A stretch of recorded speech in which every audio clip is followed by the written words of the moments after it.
Top of the Tuesday. Welcome to the Breakfast with Barry Lee podcast. You know, the podcasting business has been very good to me. It's put a roof over my head, food on my table, ointment on my rash. Okay, so let's move on to the brain buster. 2 out of 3 hiring managers say this will eliminate you from consideration for a job opening. Is it A, political rants on social media, B, texting or answering a call during the interview, or C, being 10 minutes late for the interview?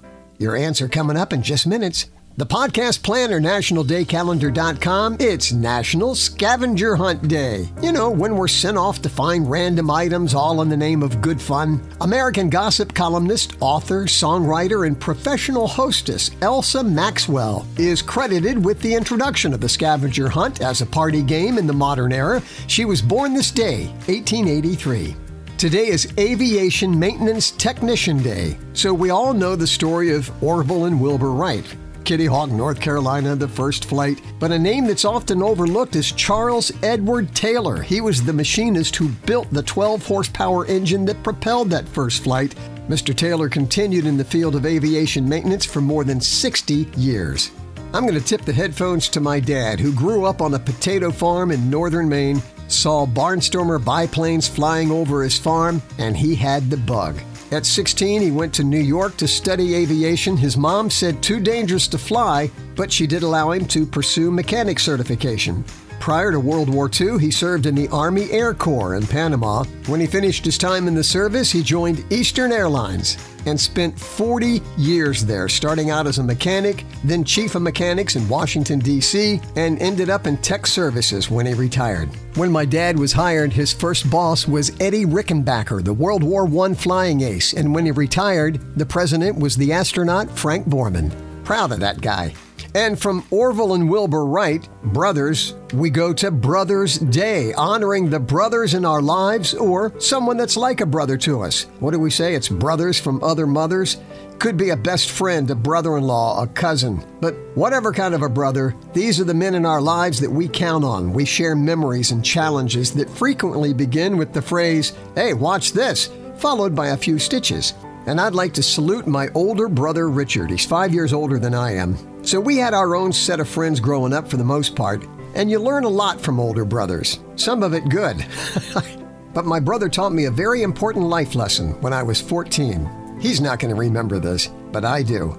He and I were very competitive. Now, being that he was 5 years older, when we'd play badminton in the summer, 9 times out of 10, he was going to whoop me. But man, they were some fierce battles and lots of disagreements. Never came to fisticuffs, but lots of disagreements and arguments over whether the birdie was in or out of bounds. But I remember that my buddy David that lived across the street, we played a lot of badminton. We were the same age, and 8 or 9 times out of 10, I'd beat him.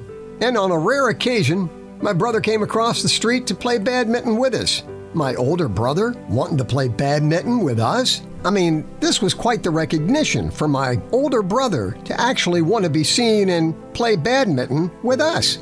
My buddy David thought it was cool, so he challenged my brother right away, and he said, "Barry, you'll play the winner." So I'm thinking, all right, yeah. It's been a while since I've gone head-to-head with my brother. And so I sat to the side and watched the game begin. And the birdie was flying back and forth across the net, and my buddy David starts scoring some points. I knew my brother had been busy with his college studies and that it had been a while since he had played, but he just looked really, really rusty. And there were some shots that, man, he should have gotten to. But on and on the game went, and lo and behold, my buddy David beat my brother Richard. I was in shock, but anyway, I played David and beat him handily. So that night before dinner, I asked my brother, I said, "Man, I know you haven't played in a while, but I don't see how he beat you. It's almost like you let him win." And my brother, not in a condescending way, just a matter-of-fact way, said, "It's not important to win every game, and sometimes it's important for the other guy to win." What a life lesson. My brother sucked up all of his pride. This 14-year-old just beat my 19-year-old brother. And my buddy was so proud. And I have to admit that there was a part of me that just wanted to let him know, like, my brother let you beat him. But that would have been totally contrary to the lesson that my brother had laid down for me. Sometimes it's important for the other guy to win. Celebrity birthdays today. Priscilla Presley turns 77.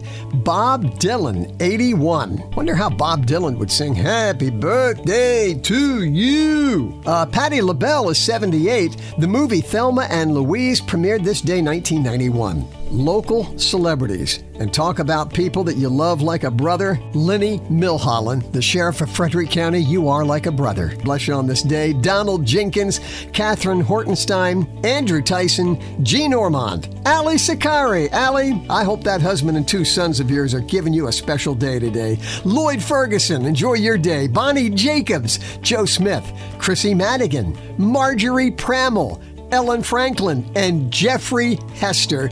To each and every one of you, happy birthday to you.